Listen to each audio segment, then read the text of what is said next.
जय श्री राम। आज हम बात करने वाले हैं 11th बायोलॉजी में चैप्टर नंबर 2 बायोलॉजिकल क्लासिफिकेशन।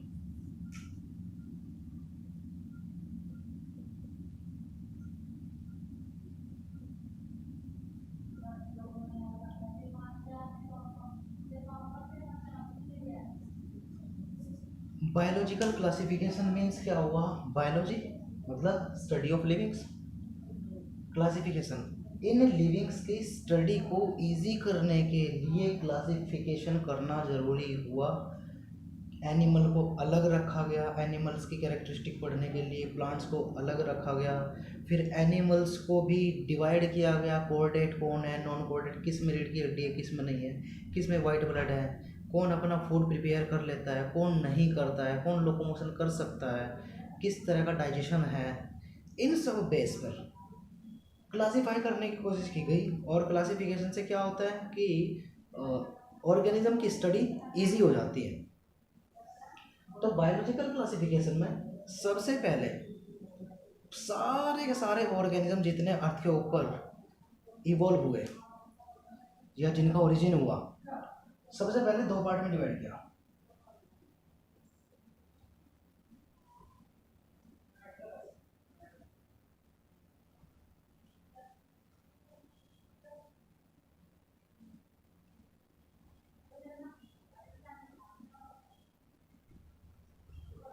सबसे पहले एनिमेलिया में वो रखे गए जो लोकोमोशन कर सकते थे, एक प्लेस से दूसरे प्लेस पर मूव कर सकते थे, वो एनिमेलिया हुए। हेटरोट्रोप थे वो एनिमेलिया। तो एनिमेलिया में सब ऑर्गेनिज्म को उनको रख दिया गया जो हेटरोट्रोप थे, लोकोमोशन कर सकते थे, इस तरह की प्रॉपर्टी। प्लांट्स में या प्लांटी में उन्हें रख दिया जो फोटोसिंथेसिस करते थे, अपना फूड प्रिपेयर करते थे, लोकोमोशन नहीं करते थे। तो इस सिस्टम को बोला 2 किंगडम सिस्टम, क्योंकि इसमें 2 ही किंगडम बनाए थे, प्लांटी और एनिमेलिया। लेकिन उसके बाद प्रॉब्लम आई कि बैक्टीरिया को कहाँ रखेंगे, फंजाई को कहाँ रखेंगे, अमीबा, पैरामेशियम, ये सब कहाँ रखे जाएंगे। उसके बाद 2 किंगडम के सिस्टम के बाद फिर 5 किंगडम सिस्टम आए।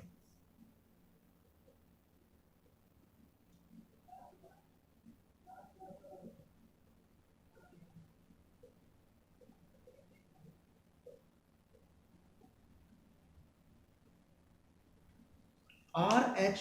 वीटेकर, इन्होंने 5 किंगडम सिस्टम दिया। इनके अकॉर्डिंग 5 किंगडम क्या थे? 5 किंगडम वो कौन कौन से थे जिसमें सारे ऑर्गेनिज्म को क्लासीफाई किया गया?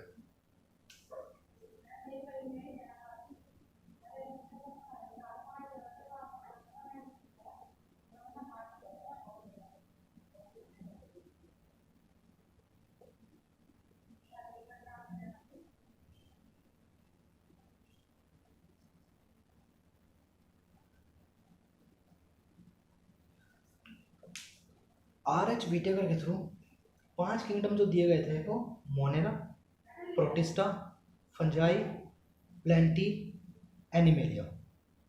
अब इनमें कौन कौन से ऑर्गेनिज्म रखे गए, एक थोड़ी सी बात मैं बताता हूँ, फिर उसके बाद डिटेल करते हैं। मोनेरा में वो सभी ऑर्गेनिज्म रखे गए हैं जिनके अंदर न्यूक्लियस नहीं था। जिनके अंदर न्यूक्लियस नहीं होता उन्हें क्या बोलते हैं? Prokaryotic organism. तो जितने भी प्रोकैरियोटिक ऑर्गेनिज्म थे वो यहाँ रखे गए मोनेरा के अंदर, जिसमें सारे बैक्टीरिया, साइनोबैक्टीरिया, ब्लूग्रीन एल्गी सब आ जाएंगे। प्रोटिस्टा में वो सब ऑर्गेनिज्म रखे गए जो यूनिसेलुलर थे, एक सेल से बने हुए थे, लेकिन यूकैरियोटिक, इनके अंदर न्यूक्लियस है। तो जो न्यूक्लियस वाले एक सेल के थे वो प्रोटिस्टा में रखे गए। थर्ड आया फंजाई। फंजाई में वो सब ऑर्गेनिज्म रखे गए जो सैप्रोफाइटिक थे या सैप्रोबायोटिक थे, जो अपना फूड या अपनी एनर्जी डेड और डिकेइंग ऑर्गेनिक मैटर से ऑब्टेन करते हैं। ये यूनिसेलुलर भी हो सकते हैं और मल्टीसेलुलर भी हो सकते हैं। फोर्थ क्या हुआ? प्लेंटी। प्लेंटी में उन ऑर्गेनिज्म को रखा गया जो ग्रीन होते हैं और फोटोसिंथेसिस के थ्रू अपना फूड प्रिपेयर कर लेते हैं। एनिमेलिया में उनको रखा गया जो एक प्लेस से दूसरे प्लेस पर मूव कर सकते हैं और पूरी तरह से हेटरोट्रोपिक थे। ये भी यूकैरियोटिक, ये भी यूकैरियोटिक, और ये भी यूकैरियोटिक, और ये भी यूकैरियोटिक। तो सिर्फ प्रोकैरियोटिक जो हम पढ़ते हैं मोनेरा में, बाकी सब यूकैरियोटिक है। अब हम डिटेल हिस्ट्री करते हैं मोनेरा की। ठीक है, शुरू करते हैं मोनेरा से।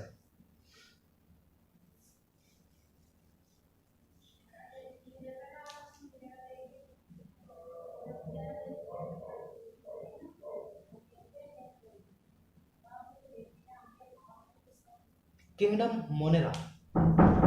खास बात इसकी,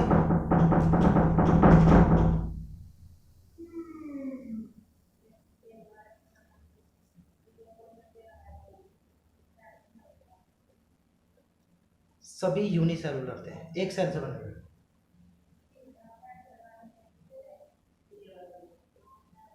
सभी प्रोकैरियोटिक, न्यूक्लियस नहीं है।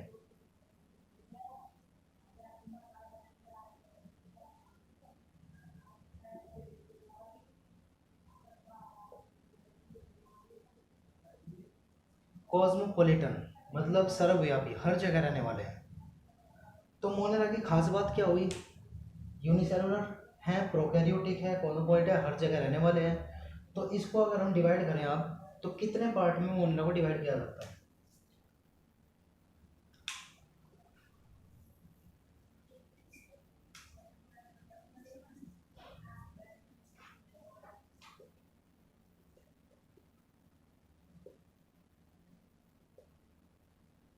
Archie bacteria,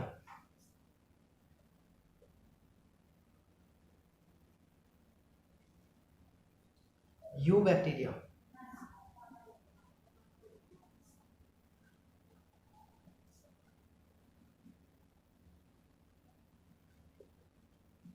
first type methanogen, दूसरा हेलोफिल्स,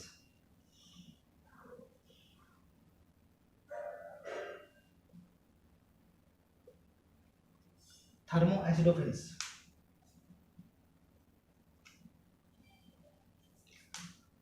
अब आर्की बैक्टीरिया और यू बैक्टीरिया में डिफरेंस क्या है? आर्की बैक्टीरिया जब अर्थ इवोल्व हुई थी या अर्थ का ओरिजिन हुआ था, सबसे पहले आने वाले ऑर्गेनिज्म आर्की बैक्टीरिया थे।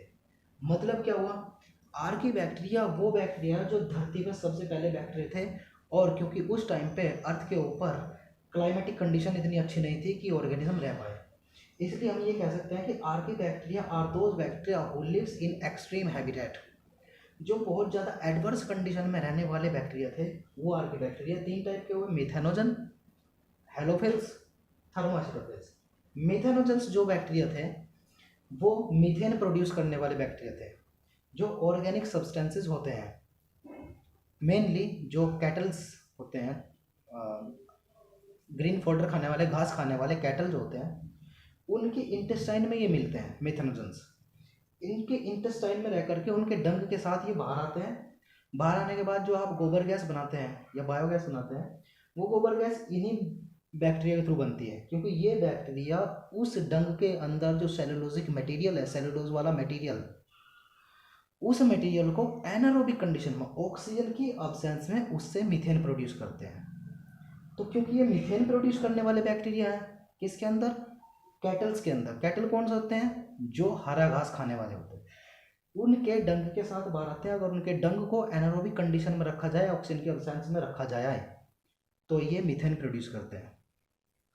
दूसरा हेलोफिल्स। हेलो मीन्स होता है सॉल्टी, फिल्स लविंग। तो ये सॉल्ट एरिया में रहने वाले बैक्टीरिया है। सॉल्टी एरिया में रहने वाले बैक्टीरिया जो हुए वो हेलोफिल्स हुए। थर्ड है थर्मो एसिडोफिल्स। हॉट एनवायरनमेंट या बहुत ज़्यादा गर्म जो एनवायरनमेंट थे, हॉट स्प्रिंग होते हैं जो वाटर के, गर्म पानी के झरने, 80 डिग्री सेल्सियस तक उनका टेम्परेचर होता है। अगर उस टेम्परेचर पर भी कोई बैक्टीरिया था तो वो ये थे थर्मो एसिडोफिल्स। देखो तीनों, कोई भी सॉल्टी एरिया में नहीं रह सकता। अगर सॉल्टी वाटर आप प्लांट में डालते हैं तो प्लांट की डेथ हो जाती है। सॉल्टी वाटर अगर आप पानी पीते हैं तो आपको लूज मोशन लग जाते हैं, क्योंकि डिहाइड्रेट हो जाती है बॉडी, सारा पानी निकल कर इंटेस्टाइन में और सारा आप एक्सक्रीट आउट कर देंगे। तो इसलिए हेलोफिल्स कंडीशन में भी नहीं रह सकते हैं इंडिविजुअल।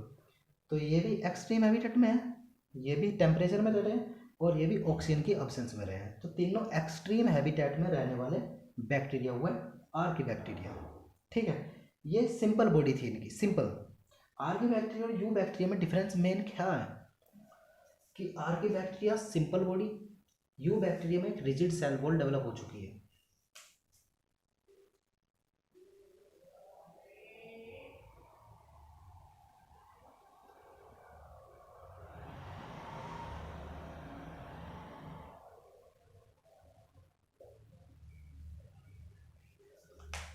डिफरेंस क्या है आर्की बैक्टीरिया और यू बैक्टीरिया में?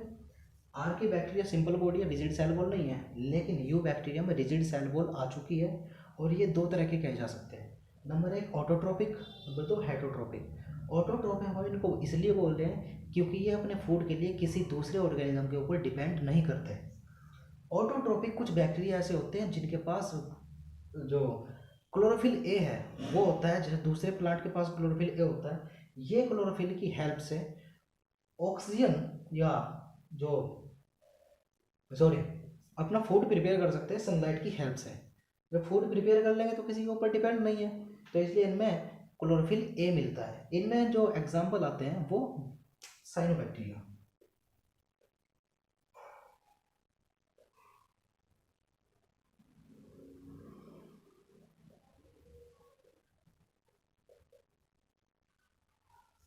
या इन्हें ब्लू ग्रीन एल्गी भी बोलते हैं, साइनोबैक्टीरिया को। साइनोबैक्टीरिया का अगर एक डायग्राम मैं यहाँ बनाऊं,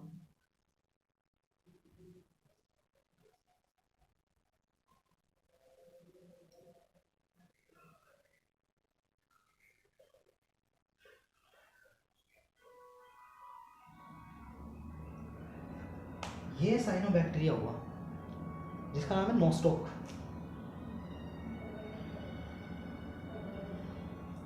नोस्टॉक में ये सिंपल सेल है, ये एक स्पेशल सेल होती है जिसको बोलते हैं हेट्रोसिस्ट।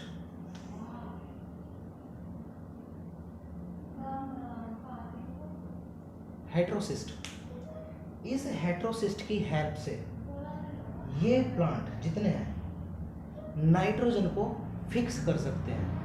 नाइट्रोजन को फिक्स करते हैं इसलिए ये इम्पोर्टेंट भी हो गए। पैडी फील्ड जो चावल के खेत है तो उनमें पानी भर के रखते हैं, और पानी भरने के बाद उनमें नोस्टॉक आ जाते हैं, और नोस्टॉक की ये स्पेशल सेल जो हेट्रोसिस्ट होती है वो नाइट्रोजन को फिक्स करके उन प्लांट्स को देती रहती है। बाकी सेल्स फोटोसिंथेसिस परफॉर्म करती है, ये अपना खुद सेल्फ जो है डिपेंडेंट है, किसी के ऊपर डिपेंड नहीं करते। ब्लू ग्रीन एल्गी में नोस्टॉक, ऐसे ही एनाबिना भी होता है, नोस्टॉक हो गया। कुछ बैक्टीरिया ऐसे होते हैं, अच्छा ये क्या कह सकते हैं हम इसको, फोटो ऑटोट्रोपिक क्योंकि सनलाइट की हेल्प से अपना फूड प्रिपेयर कर रहे हैं। दूसरे होते हैं कीमो ऑटोट्रोपिक। कीमो ऑटोट्रोपिक क्या होते हैं, इनऑर्गेनिक सब्सटेंसेस को, जैसे हाइड्रोजन सल्फाइड है, कुछ बैक्टीरिया हाइड्रोजन को अलग कर देंगे, सल्फाइड को अलग कर देंगे। जब हाइड्रोजन सल्फाइड के बीच के बॉन्ड टूट जाएंगे तो वहाँ से एनर्जी रिलीज होगी और उस एनर्जी को यूज़ कर लेंगे ऑटोट्रोपिक का सेकंड पार्ट। कौन सा, कीमो ऑटोट्रोपिक। तो पहले ये हुए फोटो ऑटोट्रोपिक जो सनलाइट से है, दूसरे हुए कौन से, कीमो ऑटोट्रोपिक जो केमिकल को ब्रेक करते हैं, उनके बीच में जो बॉन्ड टूटते हैं उस एनर्जी को यूज़ कर लेते हैं। तो ऑटोट्रोपिक तो ये हुए। दूसरे होते हैं हेटरोट्रोपिक। इस हेटरोट्रोपिक में क्या बात होगी कि ये एक तो पैरासाइट होंगे, दूसरों पे डिपेंड करने वाले। जितने भी हमारी बॉडी में डिसीज़ होती है या प्लांट में जो डिसीज़ होते हैं वो हेटरोट्रोपिक बैक्टीरिया करते हैं। तो ये हार्मफुल तो है ही, साथ ही साथ हेल्पफुल भी है। हेल्पफुल कैसे हैं, कर्ड बनाने में इस्तेमाल होते हैं जैसे लैक्टोबैसिलस लैक्टिस, विनेगर बनाने में इस्तेमाल होते हैं जैसे एसिटोबैक्टर एसिटी, ठीक है। कुछ एंटीबायोटिक प्रोड्यूस करते हैं, ठीक है, कुछ फाइबर प्रोड्यूस करते हैं। तो बहुत सारे ऑर्गेनिज्म हेल्पफुल भी हैं और हार्मफुल भी है हेटरोट्रोपिक बैक्टीरिया में। ये बात क्लियर हुई, हेटरोट्रोपिक। अब बायोलॉजिकल क्लासिफिकेशन में हमने क्या बताया, मोनेरा। मोनेरा की खास बात ये हुई। अब मोनेरा में इसकी बात बताते हैं कि इसमें 5 तरह के जो बैक्टीरिया शेप के बेस पर, शेप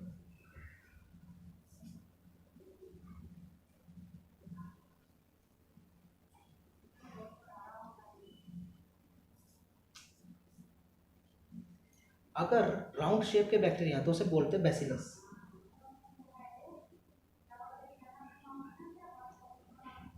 एग्जाम्पल या सॉरी जो राउंड शेप के बैक्टीरिया होते हैं उन्हें कोकाई बोलते हैं, कोकाई बैक्टीरिया। दूसरे बैक्टीरिया जो शेप के होते हैं वो रोड शेप के, रोड शेप के बैक्टीरिया को बोलते हैं बैसिलस।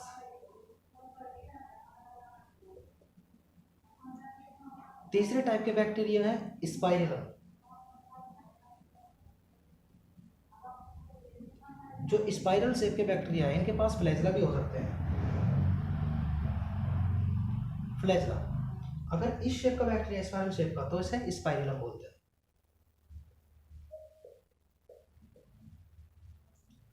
और चौथा जो बैक्टीरिया होता है शेप के बेस पर,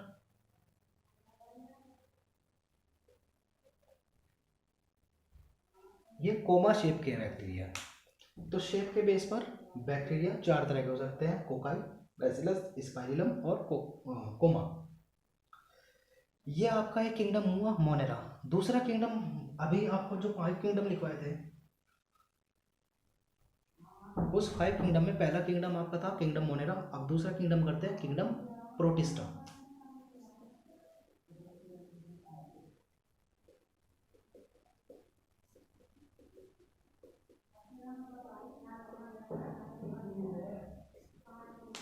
प्रोटिस्टा जो ऑर्गेनिज्म है वो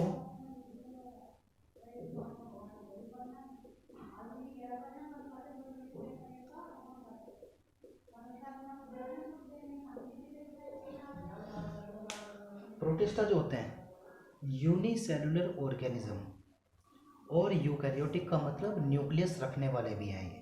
तो ट्रू न्यूक्लियस इनमें मिलेगा और सिंगल सेल के होंगे सारे प्रोटिस्टा के ऑर्गेनिज्म। अब इसकी क्लास है, कितने पार्ट में प्रोटिस्टा को डिवाइड कर सकते हैं। नंबर फर्स्ट क्लास है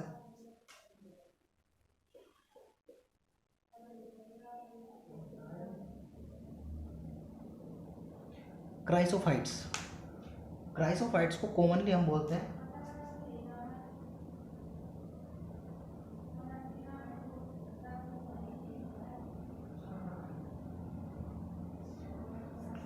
पहली बात है कि क्राइसोफाइट्स की ऐसे प्रोटिस्टा, इनको डायटम्स या गोल्डन एल्गी बोलते हैं, पहला पॉइंट। दूसरा,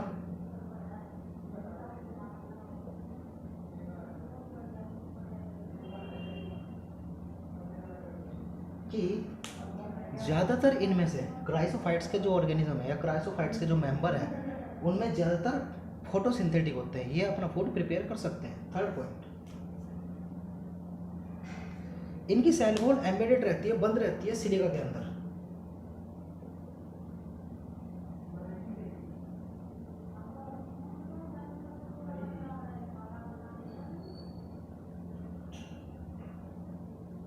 सिलिका के अंदर इनकी सेल वॉल बंद रहती है।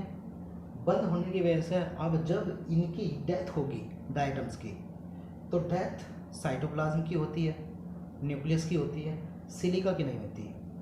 तो जब ये डेथ करते हैं, इनकी पूरी की पूरी कॉलोनी, जो मोस्टली ज़्यादातर ये जो मरीन होते हैं, समुद्री होते हैं, इनकी जब पूरी की पूरी ये सिलिका है, ये वहीं बची रह जाएगी, साइटोप्लाज्म खत्म हो जाएगा। इसलिए हम इसको बोलते हैं इंडेस्ट्रक्टिबल, इंडेस्ट्रक्ट नहीं किया जाता। सो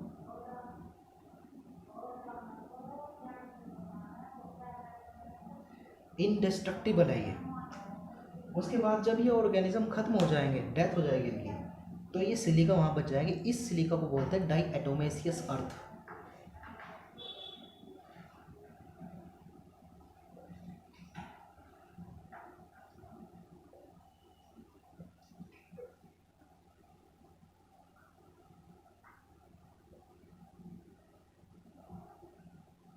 उनकी पूरी कॉलोनी, जो कई मीटर तक, कई किलोमीटर तक हो सकती है, उनकी कॉलोनी की जब डेथ हो जाएगी, सिलिका लेफ्ट बिहाइंड, सिलिका वहाँ बची रह जाएगी, उसे बोल रहे हैं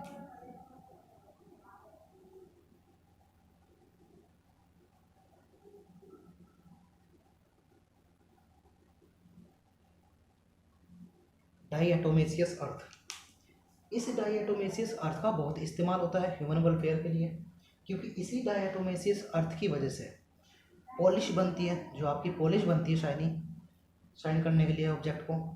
दूसरा, इसी डायटोमेसियस अर्थ से सिरप और ऑयल का फिल्ट्रेशन भी हो सकता है। तो diatomaceous earth can be use to filter oil and syrup and it is also use to make polish. ये इसके इस्तेमाल हो जाएंगे क्राइसोफाइट्स के।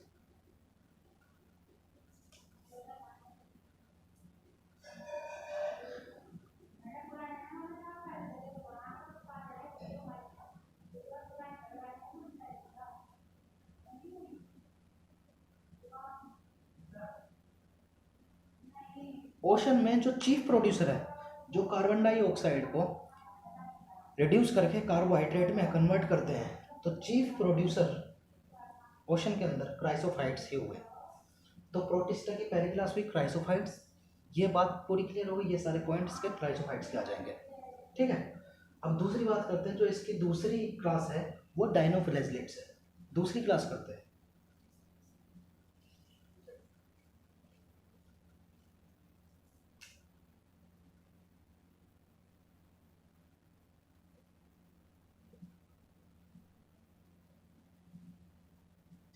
डाइनोफ्लैजेलेट से क्या सेंस आ रहा है? दो फ्लैजला वाले। ये जो प्रोटिस्टा है इनके पास दो फ्लैजला होते हैं, इसलिए इनका नाम डाइनोफ्लैजेलेट्स रखा है। पहली बात इनकी,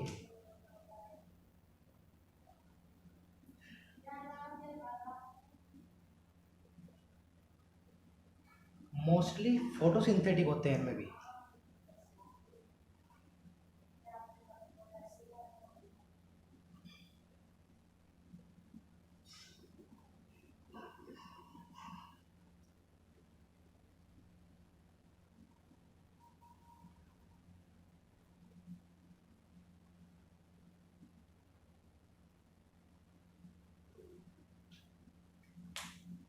इनमें ये ग्रीन, रेड, ब्राउन, येलो किसी भी तरह के हो सकते हैं, डिपेंड करता है उनके अंदर पिगमेंट कौन सा है। जो पिगमेंट होगा उनका वही कलर होगा।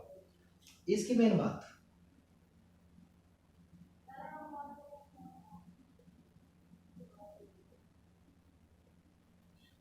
जो एक रेड डाइनोफ्लैजेलेट्स है जिसका नाम गोनियोलैक्स,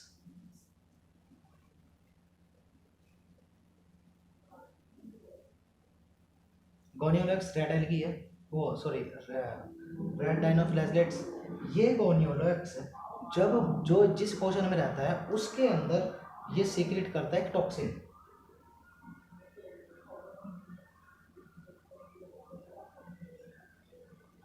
टॉक्सिन सीक्रेट करता है, टॉक्सिन का नाम है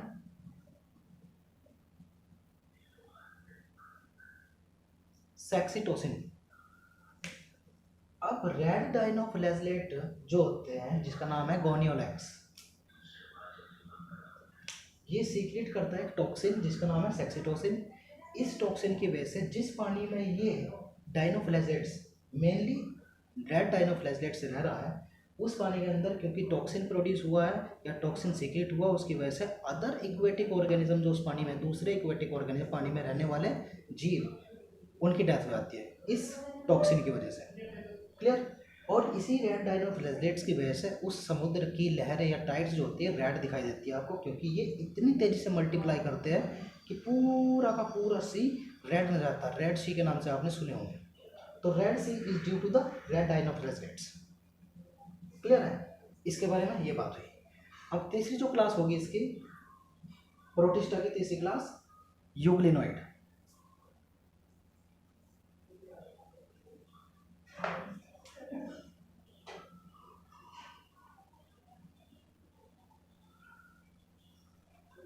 यूग्लिनोइड्स, पहले यूग्लिना का डायग्राम बनाता हूँ क्योंकि यूग्लिनोइड्स में यूग्लिन आता है।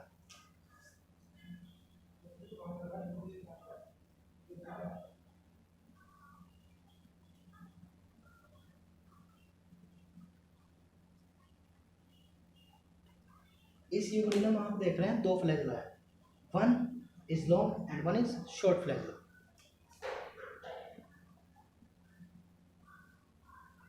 ये इनमें कॉन्ट्रैक्टिल वैक्यूल होती है जो ऑस्मो रेगुलेशन वाटर को बैलेंस करती है इनकी बॉडी के अंदर।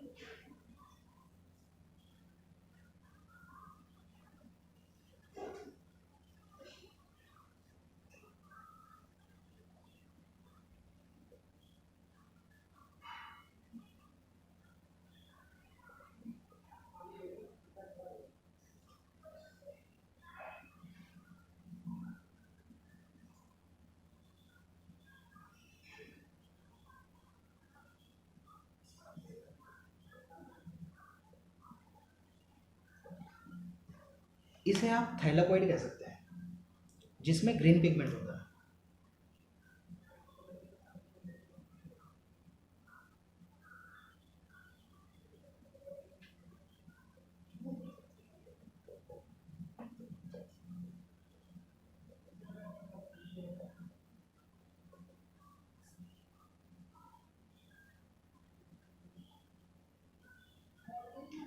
ये इसका साइटोप्लाज्म है। अब यूग्लिना को एनिमल और प्लांट के बीच की कनेक्टिंग लिंक मानते हैं, क्यों? क्योंकि यूग्लिना के पास थैलेकोइड है जिसके अंदर क्लोरोफिल ए है, तो फोटोसिंथेसिस ये कर सकता है in the presence of sunlight. अगर सनलाइट है तो ये फोटोसिंथेसिस करके अपना फूड प्रिपेयर कर लेगा, लेकिन अगर सनलाइट नहीं होती है तो ये एनिमल की तरह से फूड को कैप्चर करता है और फूड वैक्यूल के अंदर बंद करके उसका डाइजेस्ट करता है। तो इसलिए हम इसको बोल सकते हैं कि एनिमल और प्लांट के बीच की कड़ी है। समझा जाता है कि एनिमल से प्लांट या प्लांट से एनिमल यहीं से डेवलप हुए हैं, यूग्लिना से। ठीक है, ये बात हुई यूग्लिनोइड की। खास बात है यूग्लिनोइड में, ये सारी बात जितनी ये खास बात थी, इसकी सारी प्रॉपर्टी लिख देंगे तो आप यूग्लिनोइड का पूरा कर सकते हैं। यूग्लिनोइड अगर एग्जाम में आता है तो डायग्राम बना करके आप इसकी डिटेल लिख दें तो हो जाएगा काम। नेक्स्ट क्लास जो प्रोटिस्टा की है वो स्लाइम मोल्ड्स है।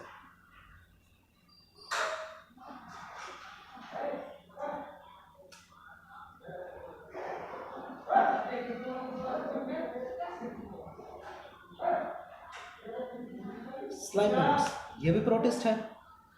ये ऐसे प्रोटिस्ट हैं जो सैप्रोबायोटिक होते हैं। सैप्रोबायोटिक ये डिपेंड करते हैं डेड ऑर्गेनिज्म के ऊपर अपनी फूड एनर्जी के लिए।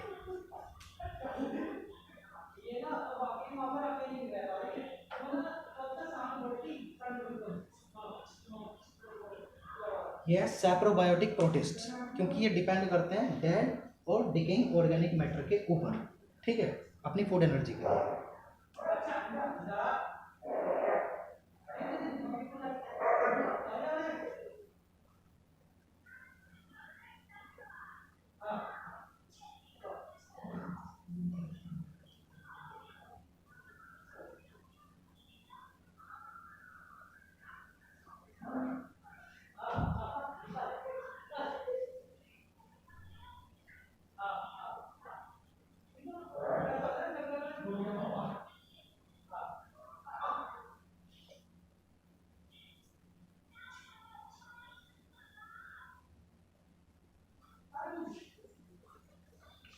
जब फेवरेबल कंडीशन आती है तो फेवरेबल कंडीशन में ये एक जगह इकट्ठे हो जाते हैं, एग्रीगेशन बनाते हैं, उस इकट्ठे स्ट्रक्चर को बोलते हैं प्लाज्मोडियम। ये प्लाज्मोडियम कुछ फीट तक अपना ग्रोथ कर सकते हैं, ठीक है, लेकिन जैसे ही अनफेवरेबल कंडीशन आएगी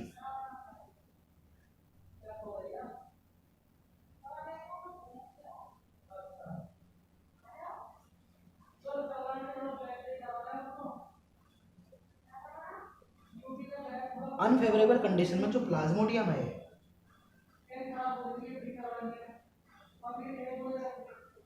ये प्लाज्मोडियम डिफ्रेंशिएट हो जाता है।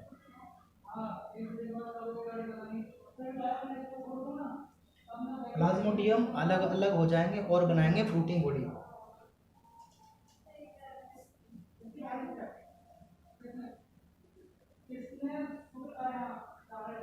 फ्रूटिंग बॉडी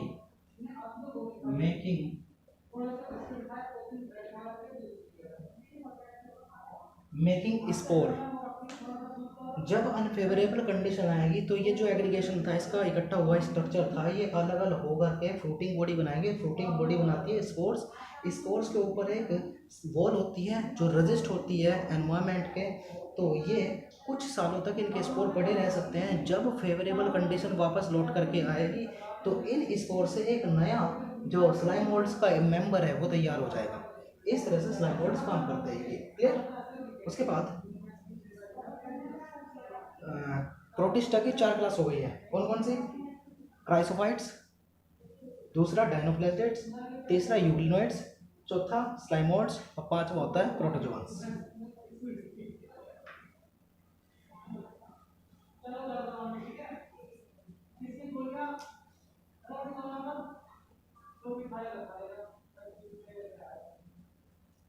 प्रोटोजोआंस आते हैं।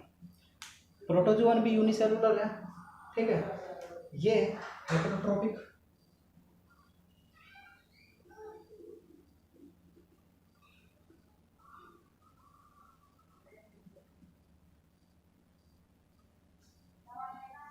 कुछ भी हो सकते हैं।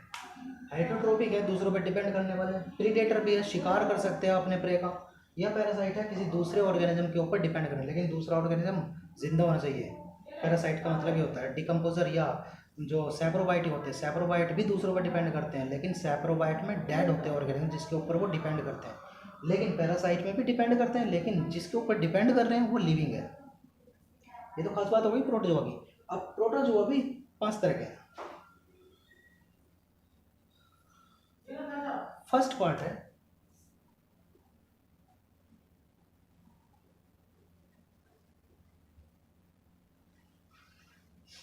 अमीबॉइड प्रोटोजोआ में। अमीबॉइड प्रोटोजोआ में अमीबा आएगा।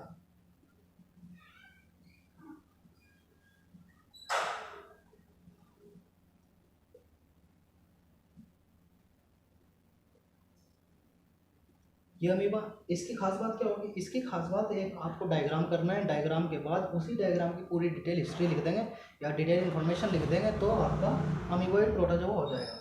अमीबॉइड प्रोटोजोआ अमीबा आता है, और अमीबा के बारे में आपको पता है अमीबा की शेप कोई फिक्स नहीं होती, हमेशा ये शेप चेंज करता रहता है। जैसे आपका जेली जैसा मटेरियल हो और उसे आप किसी प्लेट में रख करके इधर करेंगे तो वो उधर चले जाएगा, इधर करेंगे तो उधर चले जाएगा, तो इसी तरह से इसकी शेप चेंज होती रहती है। और जो ये आउटर ग्रोथ्स होती हैं इनको बोलते हैं हम pseudopodia.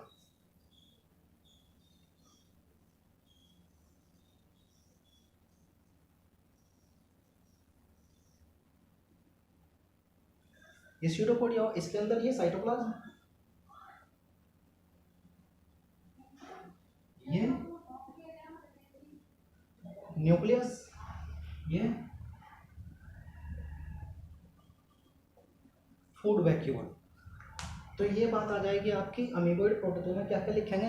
They are unicellular eukaryotic, they have food vacuole in which food is digested, they have a true nucleus, they have not a fix shape, या they have a changeable shape of their body. और ये उसकी बात बता देंगे आप amoeba की। इसमें एंटामीबा हिस्टोलाइटिका भी आती है जो पेचिस या डिसेंट्री करती है। फिलहाल 11th लेवल पे पढ़ा रहे हैं, तो 11th लेवल पे हम बहुत ज़्यादा नहीं पढ़ा रहे हैं, सिर्फ इस लेवल या इस मोटिव से पढ़ा रहे हैं कि जो आप स्टूडेंट्स इन्हें लेकर के कुछ कुछ पॉइंट आप लिख पाएँ एग्ज़ाम में। इस पर्पज़ से थोड़ा थोड़ा धीरे और थोड़ा तेज़ी से जो पढ़ाया जा रहा है, या मेन जो बात बताई जा रही है, तो मेन बात आप यहाँ से लिख लेंगे, उसके बाद थोड़ा सा आप बुक में पढ़ लें तो आपको क्लियर हो जाएगा। तो अमीबॉइड प्रोटोजोआ में अमीबा आएगा और इसकी ये सारी प्रॉपर्टी होंगी। दूसरा जो प्रोटोजोआ है वो है सिलिएटेड प्रोटोजोआ।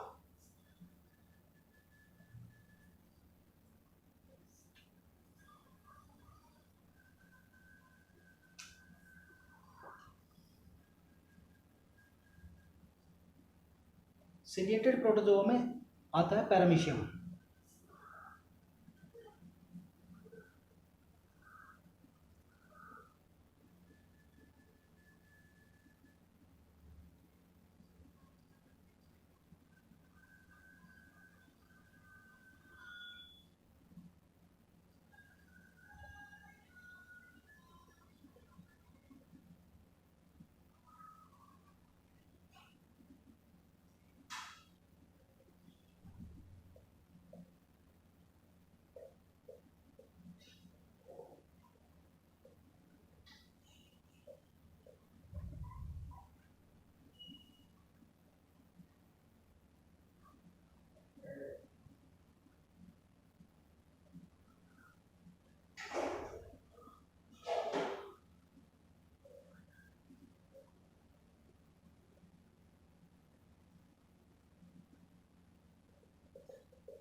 ये क्या लिखना है?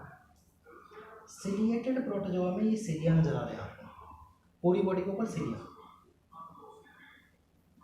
दूसरा, ये सिलिया निचले वाले एंड पे कुछ बड़े हो जाते हैं, इस तरह के सिलिया को बोलते हैं कॉडल टफ्ट।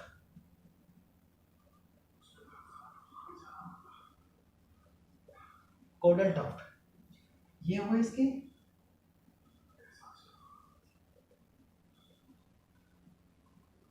कॉन्ट्रैक्टाइल वैक्यूल दो होती है जो वाटर को बैलेंस करती है, या ऑस्मोरेगुलेशन कह सकते हैं। दो न्यूक्लियस इसमें, एक बड़ा एक छोटा। बड़े न्यूक्लियस को बोलते हैं मैक्रो न्यूक्लियस, छोटे को बोलते हैं माइक्रोन्यूक्लियस।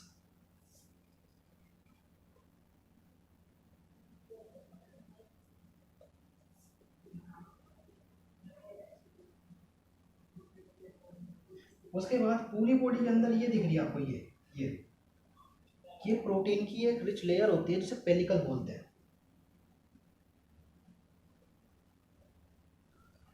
एनसीईआरटी पेलिकल जो लिखा हुआ है एनसीईआरटी में, वो यूग्लिनोइड में लिखा हुआ है कि यूग्लिनोइड में एक पेलिकल की प्रोटीन रिच लेयर होती है, वो मिलती है।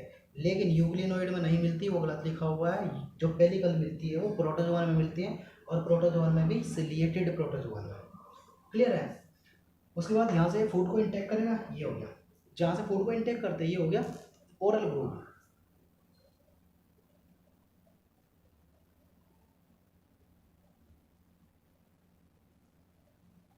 और इसको गलट भी कह सकते हैं।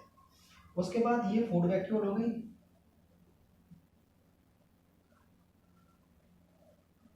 फूड वैक्यूल के अंदर फूड डाइजेस्ट होगा। जब फूड डाइजेस्ट हो जाएगा तो इस अनडाइजेस्टेड फूड को बाहर निकाला जाएगा, जिसके थ्रू निकाला जाता है उसे बोलते हैं साइटोफाइज।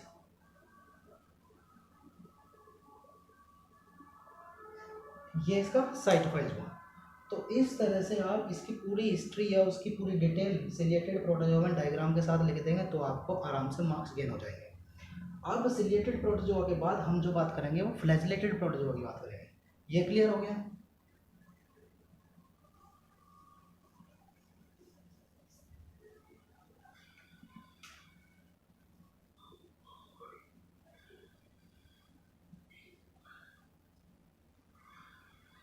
फ्लैजिलेटेड प्रोटोजोआ,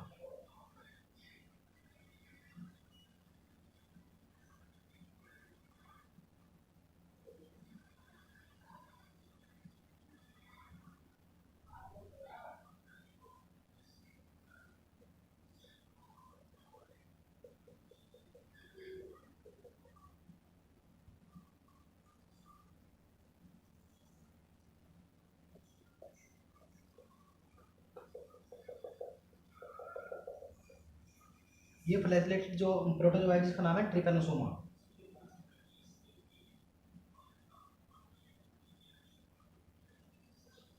ट्रिपेनोसोमा में ये जो मेम्ब्रेन दिखाई दे रही है आपको, ये अनप्लेटिंग मेम्ब्रेन,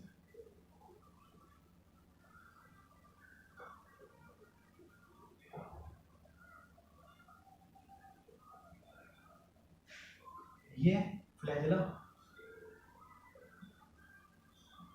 ये साइटोप्लाज्म, ये न्यूक्लियस। ये हो जाएगा। इनमें अल्टरनेटिंग मेम्ब्रेन होती है, एक फ्लैजिला होता है, एक न्यूक्लियस होता है। इनमें मोस्ट जो कॉमनली जाना जाता है वो है ट्रिपेनोसोमा गैम्बियंस, जो स्लीपिंग सिकनेस करता है। स्लीपिंग सिकनेस एक डिसीज है जिसमें सोने में प्रॉब्लम होती है, स्लीपिंग ट्रबल होती है। तो ये एक अफ्रीकन डिसीज है मोस्टली। ठीक है, सिलिएटेड प्रोटोजोआ में ये आएगा। उसके बाद बात करते हैं स्पोरोजोअन्स की।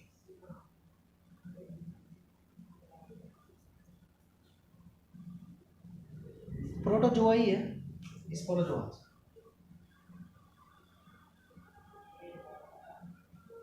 स्पोरोजोअन्स में ऐसे प्रोटोजोआ आएंगे जो स्पोर्स बनाते हैं। जैसे ये प्रोटोजोआ है जिसका नाम है Plasmodium vivax.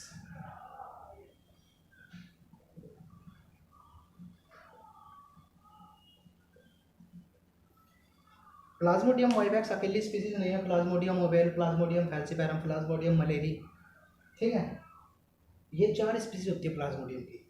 Mainly Plasmodium vivax आपको पढ़ाया जाता है। प्लाज्मोडियम वाइवैक्स क्या करता है, मोस्ट नोटेरियस फॉर्म है जिससे मलेरिया होता है। ये प्लाज्मोडियम जैसे ही ह्यूमन बॉडी में एंटर करता है तो लीवर सेल को अटैक करता है।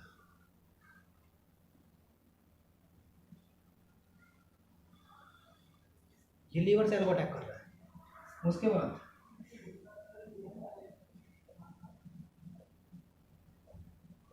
इस लीवर सेल में इधर है ये स्पोर्स बनाए। उसके बाद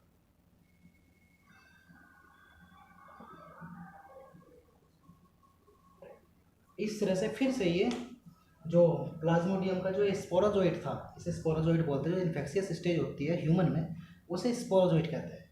फिर ये स्पोरोजोइट लीवर सेल को अटैक करता है, लीवर सेल में स्पोर्स बनाता है। स्पोर बनाने के बाद फिर यहाँ से जो निकलते हैं उन्हें क्रिप्टोजोइट्स बोलते हैं। लीवर सेल को निकल करके क्रिप्टोजोइट्स बनाएंगे। अच्छा, मलेरिया में जब ये लीवर सेल को अटैक करते हैं, क्योंकि लीवर सेल की रिजनरेशन पावर बहुत ज़्यादा है, कोई प्रॉब्लम नहीं होती जब तक लीवर में हो। प्रॉब्लम कब आनी शुरू होती है, तब ये क्रिप्टोजोइट्स लीवर की सेल से निकल करके आरबीसी को अटैक करते हैं। वो अभी सिलेबस या फिलहाल नहीं है, जब हम मलेरिया को पढ़ा रहे होंगे तब हम मलेरिया सेकेंड में बताएंगे, फिलहाल यहाँ तक। तो जो स्पोरोजोन्स होते हैं, स्पोरोजोन्स क्या करते हैं, स्पोर प्रोड्यूस करते हैं, उन्हें बोलते हैं स्पोरोजोन्स। एग्जाम्पल मैंने बता दिया, प्लाज्मोडियम वाइवाक्स। अब बायोलॉजिकल क्लासिफिकेशन में आपने मोनेरा पढ़ा है, पहले सबसे पहले टू किंगडम सिस्टम पढ़ा है। टू किंगडम सिस्टम पढ़ा, किंगडम सिस्टम में आपने एनिमेलिया और प्लांटी पढ़ा, जिसमें एनिमल और प्लांट को क्लासीफाई किया गया। फिर प्रॉब्लम आई कि दूसरे एनिमल्स या प्लांट्स कहाँ रखे जाएंगे या बैक्टीरिया कहाँ रखे जाएंगे, तो इसलिए फिर 5 किंगडम सिस्टम आया। 5 किंगडम सिस्टम में RH वीटेकर ने 5 किंगडम दिए। पहला किंगडम था मोनेरा, दूसरा प्रोटिस्टा, तीसरा फंजाई, चौथा प्लांटी, पांचवा एनिमेलिया। अभी हमने मोनेरा में पढ़ा, एक्सट्रीम हैबिटेट से शुरू हुए थे मोनेरा के ऑर्गेनिज्म जो है, जब धरती इवॉल्व हुई थी एक्सट्रीम कंडीशन में रहते थे। मिथेनोजन्स मीथेन प्रोड्यूस करते थे, हेलोफिल्स सॉल्टी एरिया में रहते थे, थर्मो एसिडोफिल्स गर्म पानी के झरने हॉट स्प्रिंग में मिलते हैं, हॉट वाटर स्प्रिंग होते हैं उनमें। उसके बाद हमने बताया यू बैक्टीरिया। यू बैक्टीरिया में रिजिड सेल वॉल आ चुकी है। रिजिड सेल वॉल में भी दो तरह के हो गए, वो ऑटोट्रोपिक और हेटरोट्रोपिक। ऑटोट्रोपिक में जो सनलाइट से अपना फूड प्रिपेयर कर रहे थे वो फोटो ऑटोट्रोपिक, जो केमिकल को ब्रेक करके उनकी एनर्जी को ले रहे थे वो कीमो ऑटोट्रोपिक। हेटरोट्रोपिक में आता है जो डिसीज पैदा करते हैं ह्यूमंस में या एनिमल्स में या प्लांट्स में, वो हेटरोट्रोपिक बैक्टीरिया जो हार्मफुल है। कुछ हेल्पफुल बैक्टीरिया भी होते हैं। हेल्पफुल बैक्टीरिया क्या करते हैं कि हमारे जो ह्यूमन के लिए जो प्रोडक्ट्स होते हैं ह्यूमन वेलफेयर के लिए, जैसे कर्ड है और विनेगर है और फाइबर है, ये सब जो है एंटीबायोटिक है, ये सब प्रोड्यूस करने वाले कौन होते हैं, ये भी बैक्टीरिया ही है। तो हेल्पफुल और हार्मफुल दोनों तरह के बैक्टीरिया होते हैं। हेट्रोट्रोपिक बैक्टीरिया, ये आपके बैक्टीरिया बात करी हुई। बैक्टीरिया के बारे में ये भी बताया गया कि बैक्टीरिया जो है 4 तरह के होते हैं, कोकाई, बैसिलस और स्पाइरिलम और कोमासे। उसके बाद बताया गया या नहीं बताया गया, उसके बाद मैं ये कह रहा हूँ कि बैक्टीरिया जो रिप्रोडक्शन करते हैं वो असेक्सुअली और सेक्सुअली दोनों तरीके से करते हैं, वो शायद यहाँ पे नहीं पढ़ाया गया। उसके बाद हमने बताया protista. Protista unicellular eukaryotic organism थे। उसके अंदर पहली क्लास जो आई थी वो डायटम्स थे, क्राइसोफाइट्स, डायटम्स या गोल्डन एलगी बोलते हैं। उसके बाद दूसरी क्लास, तीसरी, चौथी, पांचवी 5 क्लास हुई है। उसके बाद स्पोरोजोअन्स हुआ है। स्पोरोजोअन्स प्रोटोजोआ का पार्ट था। इस तरह से ये हुआ। उसके बाद आपने इस चैप्टर में फंजाई, एनिमेलिया और प्लेंटी पढ़ना है। इस चैप्टर की सेकंड पार्ट आपको कल मिल जाएगा। अगर कोई इससे रिलेटेड कोई क्वेश्चन हो तो आप कमेंट बॉक्स में लिख सकते हैं, उसका प्रॉब्लम आपको सॉल्व की जाएगी। जय श्री राम।